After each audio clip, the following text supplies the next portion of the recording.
Well, hello, everybody, and welcome back for another episode of the Golf Rules Questions podcast. My name's Rossco, your co-host, and sitting virtually opposite me, I can see him still behind his same background. We'll come to that back in a second. But Blakey, how are you? Blakey, you well?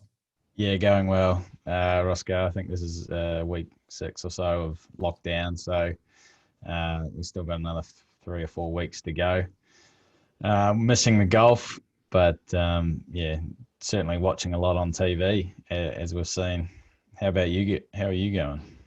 Mate, yeah, absolutely. Keeping busy as we can in this lockdown period. You know, my world hasn't really stopped. Things are still happening. Phone's still ringing. Still talking to people, which is great.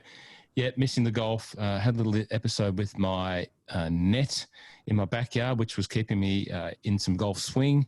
If you see my Instagram at ross.flanagan.golf, you can see my net that I've been editing some little practice videos up.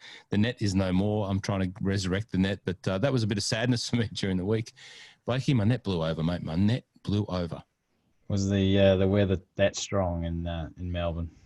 Well, down here by the water, mate, and we did get a few southerly gusts anyway. It is what it is, but I'll sort it out. Mate, it's been a busy week in our world of golf rules questions. You know, we've had a couple of events happening which just continued to give. They were the events that gave a lot of information and a lot of content for us to talk about today, and talk about that in a rules sense.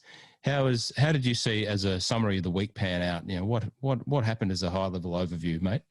Yeah. So we've got a few rules situations. I thought after the PGA Championship we probably wouldn't have as many, but then we had the US Amateur happening on the weekend, which was fantastic to watch. We actually got to watch it here in Australia on Fox Sports, and I love watching match play. I'm not sure about you, but I absolutely love it. And they played at Bandon Dunes. I haven't been to Bandon Dunes, but that links style golf, I absolutely enjoy watching people playing it.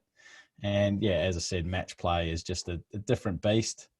So we're going to cover off a few incidences that happened in that tournament. And it's really interesting because the PGA Tour, which we also saw an incident there, one of my favourite incidents with the ball overhanging the hole. So we'll talk about that. But the PGA Tour, they have referees. They have paid referees. They're not with every group.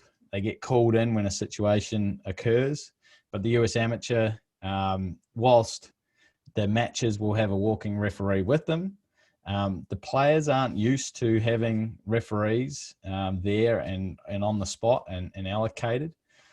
So it's just the difference between the amateur and the professional game is, and we are going to talk about this a little bit more in the next episode, but just the difference between the players having referees that they know are there and not being used to referees is a big difference. If you're in playing tennis, you always have an umpire, or you can, when you're growing up, not have an umpire.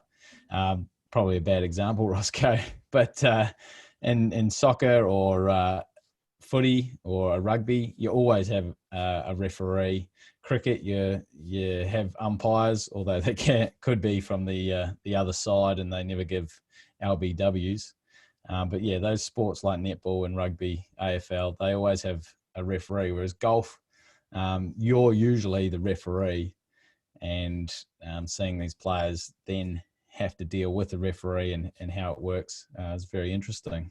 We'll come back and talk about that because we do have one on the run sheet today, and we touched on it a little bit in the previous episode, the difference between tour competition setup and club competition setup for rules. And you're sort of leading into it there with that. And I saw something on the women's golf last night, the Women's Open, which we'll come into that discussion as well. Let's get straight into talking about the young man. What was his name? Young Pinto up there at the USAM he got down to a pretty, what was in the last 32 thereabouts?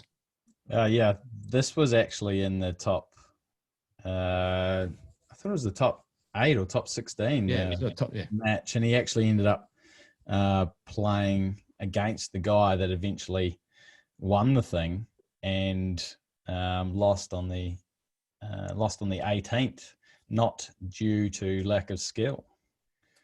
So the situation was such, and you've probably already seen it if you've been, any eyes on the golf world. He was in the greenside bunker, pretty much had to make up and down to win the hole. What did he have to do? He had to He was one down. Was he one down on the 18th? No, he was square on the 18th. Yeah, and I think he had to get up and down. And the other guy was on the green for 2 or 3. I can't remember if it's a par 5. And the guy just basically had to get up and down to halve the hole and go to extra holes. And and something happened that wasn't was in his control, but wasn't something that he wasn't one of his actions. Well, let's cue that up and have a listen and just show everyone what we've been talking about. As soon as I get back there, the referee comes up and asks my caddy what happened, and I'm completely shocked because I'm just trying to get this shot near and try to make it up and down and win the match. And apparently he touched the sand or something, and that isn't on the player, but it's his caddy, who, as you heard Craig Winter describe, is just like the player treated in this instance, because he can relay any information to his player, and that was just unquestionable. Well, that's... So, yeah, you saw that vision probably on YouTube or whatever level of social media you get, because it was hard to miss. But, just for the people listening, you see the overhead shot of the from the sky cam. The caddy walks in, just casually saunters up to the sand, just reaches down and just gives it a little bit of a brush and a little bit of a prod, and then just walks out as if nothing's happened. And in his mind in that moment, he obviously had a massive brain fade, and there probably wasn't anything wrong in his mind at the moment, but certainly it became very apparent very quickly that he had made a critical error on behalf of his player. So how do you see that, Blakey? Yeah, exactly right. He's not sure whether he actually realised what the rule was, but the rule itself is about testing the bunker. It's 12.2b, and that you're not permitted to test the bunker with your hand or a club or something else. So he's gone in there and tested it just to obviously see how hard it was. He wasn't washing his hands. And because he's the caddy, 10.3, rule 10.3 tells us that the caddy or the player is responsible for any actions of the caddy. And in this case, because the caddy breached a rule, the player incurs the penalty, which is 2 strokes in stroke play, but it's loss of hole in match play. If this had happened on the first hole, okay, he's 1 down, he moves to the second. But it happened on the 18th. That is just really tough for the young player. I'm sure the caddy's feeling really bad about it. That the player came out during the week and said, look, I got disqualified. It wasn't my fault. It was my caddy, but I've already forgiven him. So if you are looking at this going, what a terrible caddy, you just sitting at home on the couch, you should be able to forgive him as well. So I thought that was a really nice thing, but it still doesn't avoid the fact that he was disqualified for something that he didn't do. Yeah, it was a monumental on behalf of the caddy, and he was a Bandon Dunes caddy, and just on the social media side, there's been a lot of support for him as well as the player, but a lot of support from the senior caddies of Bandon Dunes who wrote to him and got in contact with a couple of the other big names on social media, and that's been pretty well publicized. So just a really unfortunate situation, which had quite catastrophic circumstances in probably the biggest moment of a young man's amateur golf career to date. Yeah, I reckon that player will definitely make it in the professional game, and it'll be a laughing matter in 5 years, 10 years, and the caddy will definitely learn from it. And it's really important that the caddies know the rules as well, not just the players. So whether they find out information through this podcast or my social media on golf rules questions, the quizzes, whatever, or elsewhere. There's plenty of resources out there to learn the rules of golf, and anyone can do it, whether you're a player or a caddy or even a spectator. Have you, in your times officiating in matches, come across in a pennant situation various degrees of difficulty between player and caddy and clubs and teams created by caddy scenarios? Because I know in the district pennant in Melbourne, for example, most of the big clubs have, their players have caddies, and they're just usually members from the club, and they might be senior members of the club or they're volunteers. They're not proper caddies. They're just out helping their team trying to get a win. Have you had to officiate on any situations like that? Yeah, I mean, the really interesting thing, and this is what I sort of was talking about before, is that suddenly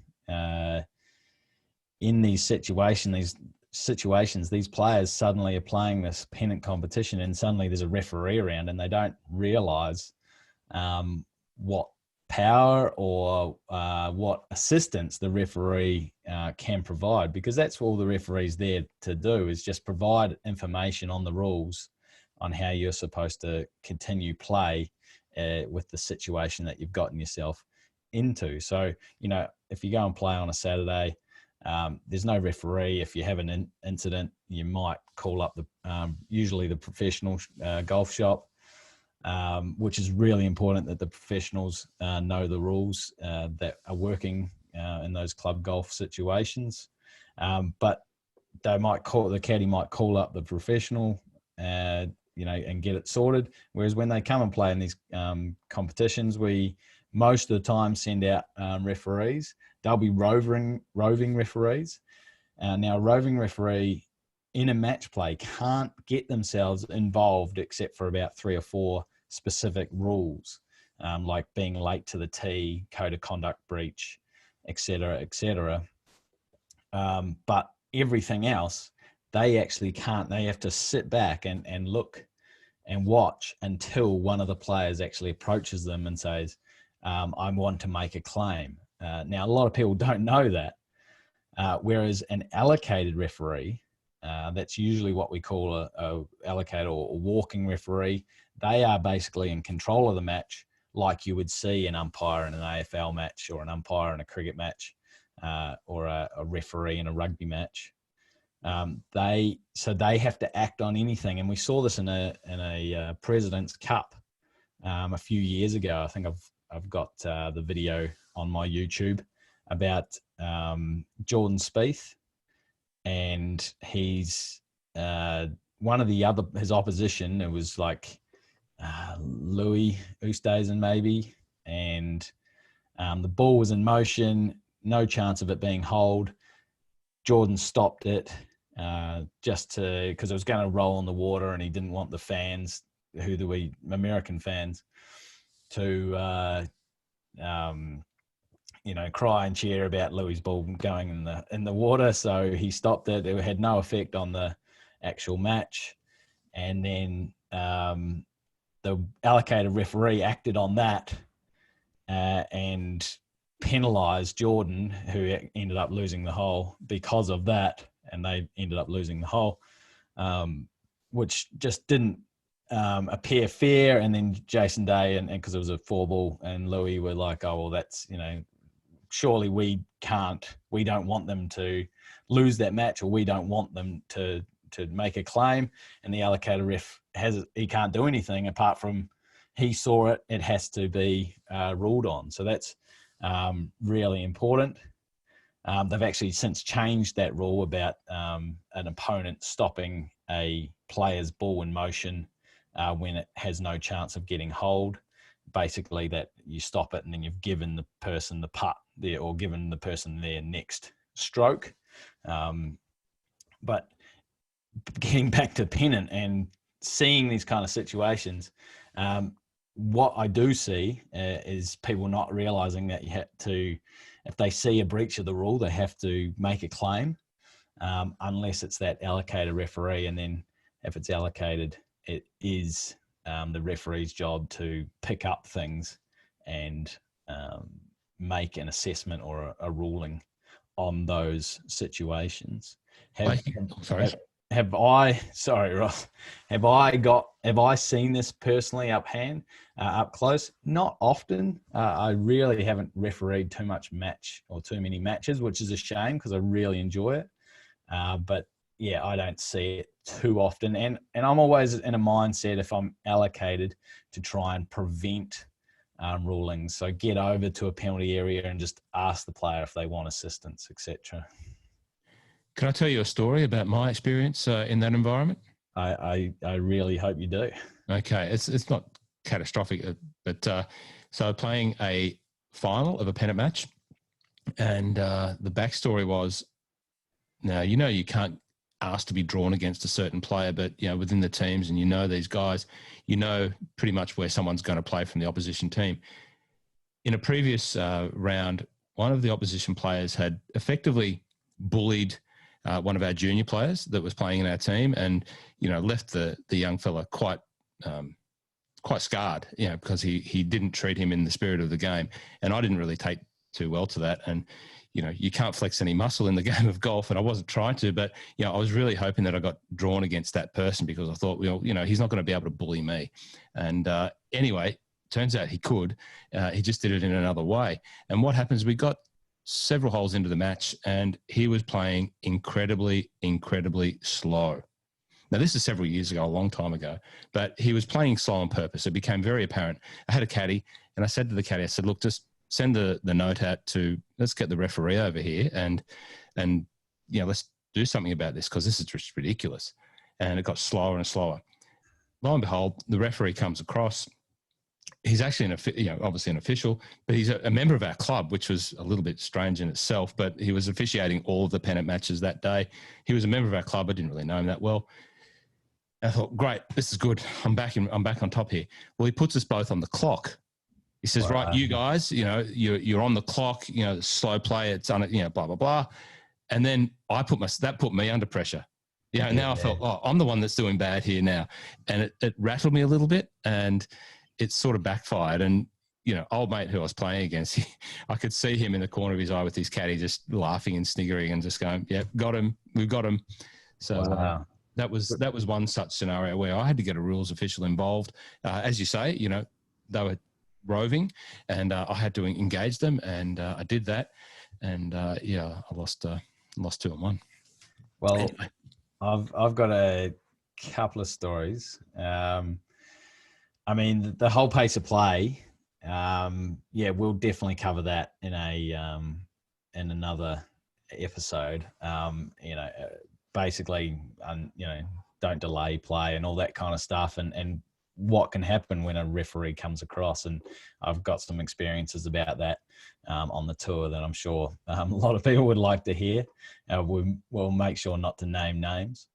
But I've got a story. We were playing in a pennant final, and through 9 holes, we were stuffed. I think we were 1 up, and maybe I was half. I was having a half, so we might have been 5.5 or 1.5 to 5.5, and we looked dead.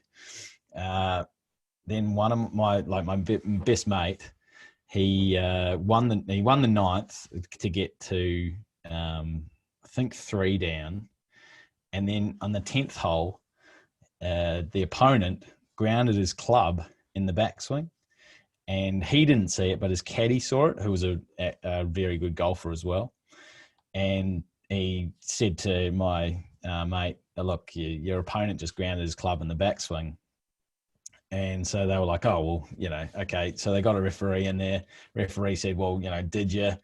And the opponent sort of said, oh, I don't know. And the opponent's caddy sort of said, oh, yeah, he might have.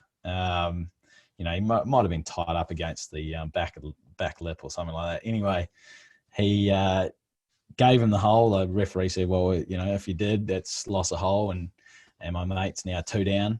He goes on and he wins the next 4 of the next 6 or something like that, and ends up winning their match on the 17th. Just before he finished, I finished, and then we had another one win, and then and another one came from behind as well. And we ended up winning 5-2 or something like that. So, you know, they can really turn matches. That guy was 4 up at one stage, and my friend fought back. And, yeah, as I said, won like 5 out of the next 7, with that included with that one on the 9th. So, yeah, it's a really interesting game, you know. And we saw it in the USAM, because how many matches, you know, the guy that ended up winning, in his semi-final, he was 4 up with 5 to play, lost 4 in a row or something, and they were square going to 18. And then the other dude, who was on a roll coming back, left 2 in the bunker, on the fairway bunker. So he ended up losing, and then that was the semi-final, and that player ended up going on to win. So love match play. Well, in all of those examples, many examples of the value of a tough and resilient mental performance in the game of golf. And of course, if you want to tune into mental performance strategies, jump over and see the Mental Mastery of Golf podcast, which you'll hear me and Jamie Glazier on. Always great podcast to get some mental tips on. Hey, as we move on, and we'll keep going, opponent standing on an extension of the line behind the ball. This is a good one for me, because it's something that me playing with a lot of, you know, non-club level golfers, you know, when they're trying to play serious, you know, I'm talking about maybe some of the footy guys or the soccer club guys, you know, they can stand on the extension of the line, look at their mate's putt, and there's always that bit of ambiguity about what is approved or appropriate or legal or not. So you've got a little bit of video here from your YouTube channel, and jump across and subscribe to the YouTube channel. It's a really great resource for any of the topics that we have or haven't talked about. Let's cue that up.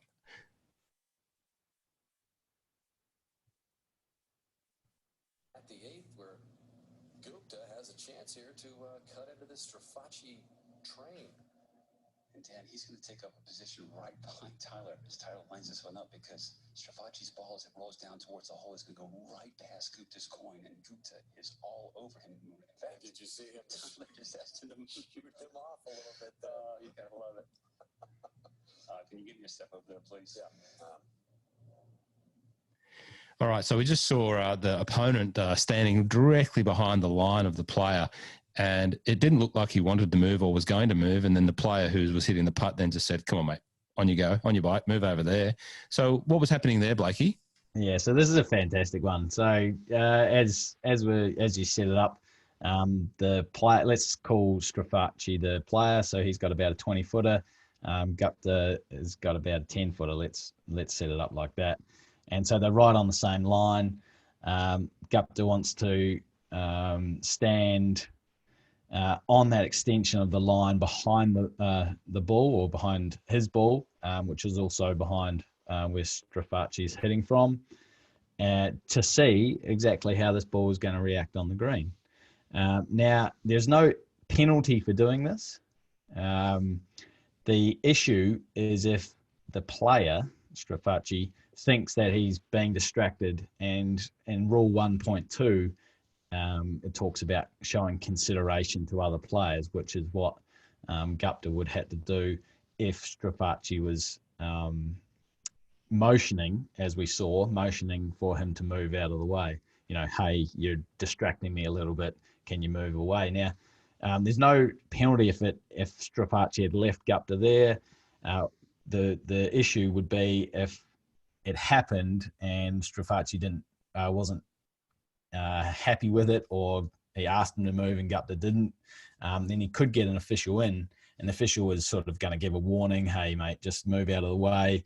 You know, it show consideration to others. And if he didn't, or he did it again, or he continually sort of did it a few more times, you know, the committee could, it's not an automatic penalty, but they could disqualify the player for that breach of code of conduct. Or if there was a code of conduct penalty that the committee had put in prior, say in match play was loss a hole, in stroke play you might be like a 1 shot or a 2 shot, but in match play it most likely be loss a hole, then the committee could and that referee could give the player that, or the opponent, up the penalty in that case. I doubt there would have been a code of conduct, because you got to write that into your code of conduct, and I doubt that there would have been such a code of conduct around that situation, because it's just not heard of that often. Most people, when you play golf, you're showing consideration to the others. Yeah, you're and he did. He quickly, after the putt was hit, he quickly ran back behind him and tried to see as much as he could of where that putt was going to go. But he did it in a pretty good spirit after he'd been moved on by the player. So it was a really interesting one to watch. But just good to see it on TV, basically. So just for the sake of final clarity, you can stand behind the line of your playing partner's putt, playing partner or opponent's putt. You can do that. Your opponent in match play, yes. Your another player in stroke play, yes. If it was your playing partner, or the rules say partner is a 4-ball player, you couldn't do that under that 10.2B4, which we saw a couple of breaches last year. But if it's someone who's not associated with your game, you're not playing a 4-ball, it's an individual stroke play or individual match play, yeah, you can actually stand there. And if they ask you to move, you've got to move. You've got to move. Basically, that's the game that we play. The spirit of the game is don't show consideration, don't distract people. Caddie can't stand behind you on that line, through line or behind line. They can actually stand on your through line. Mm-hmm. Anyone can stand on your through line, except if they're standing there to show you where to hit the ball, that's a breach. Right. Okay, so if they go, aim at my left foot, basically they have to move that left foot. But you can actually stand on the through line just to watch someone play. But I guess it wouldn't happen that often, because that is, or would be considered quite distracting. And it sort of links in sort of loosely, but that rule changed in the pro game, especially where with the caddy's ability to line players up. Just quickly cap on what changed there. Yeah, so this is a funny one, because this sort of was brought about by the LPGA not wanting players to be lined up by their caddies, and then when the rule was coming in, the ladies on the women on the LPGA got the message pretty quickly, easily, and then we found that the men inadvertently sort of stood there, and the caddies sort of stood there in that specific spot, and there were a couple of breaches that we saw the players get, but that a clarification came out that you can reset yourself.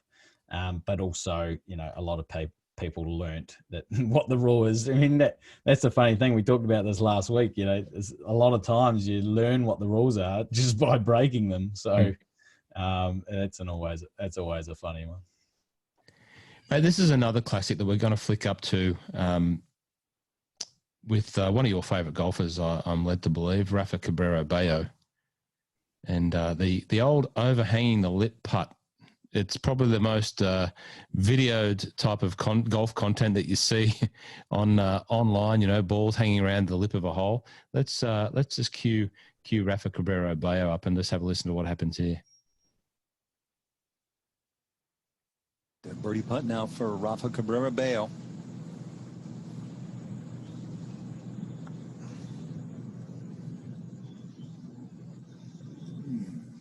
That's painful. Yeah. I hate that when he sits on the back of the hole looking at you. Hang on a minute. I could have sworn I saw a dimple move. Go on. It's teetering. Oh, no, how rotten is that? Oh, which way's the earth spinning? Yes! Oh, how about that? Wow. I thought it was Harris teetering there on the edge. Yeah. Before he signed his card, he met with So I didn't get I should have put the clock on that, but it was probably 40 or so seconds there in that little grab.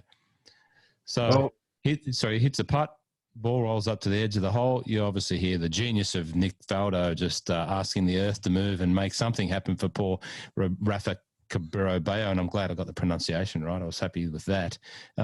So what happened there, mate? What did you see? Yeah, so firstly, well done on getting the pronunciation well. Gracias.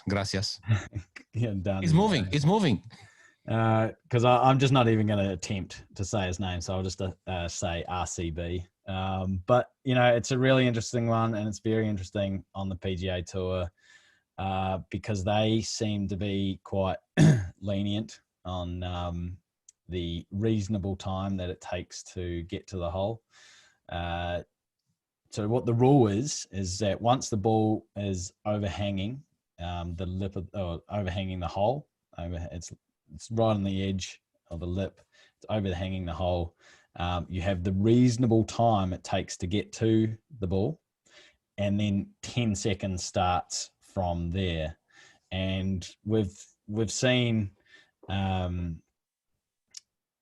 few of these over the years, including John Senden, who seemed to walk around the hole to use his reasonable time. And there was another one, I think it was Scott Langley. And, whether it's moving or not, the timer still keeps counting. So, if it is 5 seconds, you get to the hole and you've counted 5 and then you see it sort of move, you don't restart. It's just you keep counting. And then if it drops in at 11 seconds, it's hold, but you include a penalty stroke. Now, RCB has taken about 16 seconds to walk 20 foot and then determined that, then the clock basically for the PGA started and it moved and it dropped in. I think it dropped in about 8 seconds from when he got to the hole. Did he cause it to move? I mean, we see his shadow go over the ball. It's not virtually certain that he caused it to move because he wasn't that close to the ball. So, you have to have at least 95% virtual certainty for that. Maybe, if you're being really harsh, you could say 70%, 80% that he caused it to move, but you're still not 95, so there's no penalty there. But for me, it was just the case that they are so lax on reasonable amount of time it takes to get to the hole. Now, we don't see what he does, but he explained it in his after round interview that, he was sort of made the whole, the whole, oh my God, is it going to fall in, or, gesture and, I don't know, put his hands in his head, and then he said the playing partners were sort of moving around. I still don't think that's reasonable, but each committee has that flexibility within the rules to deem whether it's a penalty or not. So if you're a club golfer, the reality of the situation is you hit the putt, the ball goes and is hanging on the edge of the hole. You need to walk to your ball. You need to count 10. If it's not in by 10, you tap it in. Basically. You can't do, and this is the leniency part that you see on the PGA Tour, which, bemuses me, like imagine a putt that's, to win a championship, right? Or to win something significant. And you think it's tracking the hole and you take off and you're running around, you're doing your lap of honor, and your lap of honor takes, 20 seconds, your ball's hanging on the edge of the hole. That's unreasonable, but it seems to be, and I might be putting a bit of sauce on that, but it seems to be on the PGA Tour that they allow the whole hands in the air, the huffing and puffing and the heaving and moaning and the, oh my goodness gracious me, standing on the spot where they hit the putt. And then they usually count the 10 from when they get to the hole. And it's different in clubland, but I think the intention of what you've just described, if you're a club golfer, you hit the putt, you walk up, maybe a little, huff and a puff, walk up, count to 10, get it in, not in, get in the hole. I would think for, and I'd be lenient in saying this, but I'd say for a club golfer, if you've got a 20-foot putt, you've got about 18 seconds in which the ball can drop once it's overhanging the hole. You've got about 8 seconds for you to walk that 20 foot, and that's that's lenient because that's including your, huffing and puffing. Oh my God, I can't believe it. And then getting to the hole and waiting your 10 seconds. Now, I will admit that, it creates drama if they let it happen, and if they were to tell the public that I incurs a penalty stroke, they might almost be lynched. But, we can't be just standing around waiting and watching all day. And if it's not going to fall in within that time, it shouldn't be counted. That reasonable time plus the 10 seconds. Now, this actually did happen on the Oz PGA Tour 2018 at the Lakes for Jake McLeod. And, he didn't take unreasonable time to get to the hole. He took about 4-5 seconds to get to the hole for about a 20-footer as well. And then his ball fell in. In 22 seconds or 18 to 22 seconds or something. And he was afterwards pinged that penalty shot, and obviously the ball was holed. Now, if he'd been on the PGA Tour, he could have waited another 15 seconds where he hit the putt from, and he would have been fine. It would have counted as hold. So, it should be, it's very hard to make it the same all world round, and especially if you don't have cameras on it and whatnot. But it shouldn't be about this. You can wait sort of near where you've hit your shot, as long as you want, and then start walking your hole to get that extra few 5-10 seconds. Well, it sort of leads into that a little bit of that topic, and just to cut in with a bit of admin, because I see we're getting to that 36-minute mark, and we are trying to keep these to short and concise and based on your feedback. But the difference between the tour rules and club competition rules, and that's a good example of, something that happens in fantasy land. I call the tour fantasy land for us club golfers, and what should, the way that the rules intended to be applied, and how you should and how you need to apply yourself in your own behavior on the golf course, which is probably a topic that we'll talk about in the next episode, that whole managing yourself and the, being responsible, in terms of your own administration. Is that correct? Yeah, let's wrap this one up and go straight into recording that one for episode 4. Because as you pointed out, I have had feedback that around that 30-minute mark would be perfect for our listeners, and we've got to listen to the listeners, to their feedback, and give them what they want. So just before we go, you were going to let everyone know where your background was from last week, from episode 2, which we had a little bit of issue with the recording, but we did do a little intro video for that. So do you want to tell everyone where that was? Let's make a call on the issue with the recording, and it lies fairly and squarely with a 2-shot penalty to me for not hitting the recording button for the video. So apologies for those that didn't get the video and only the little clip video that we made subsequent. But the background, if you did see it, and if you watch the My Love of Golf podcast, you might see it there as well. The background was on the way to the toilets in the clubhouse at Turnberry in Scotland. So now known as Trump Turnberry, which, he's done some great things for the course, but, as everything with that man, it comes with mixed opinions.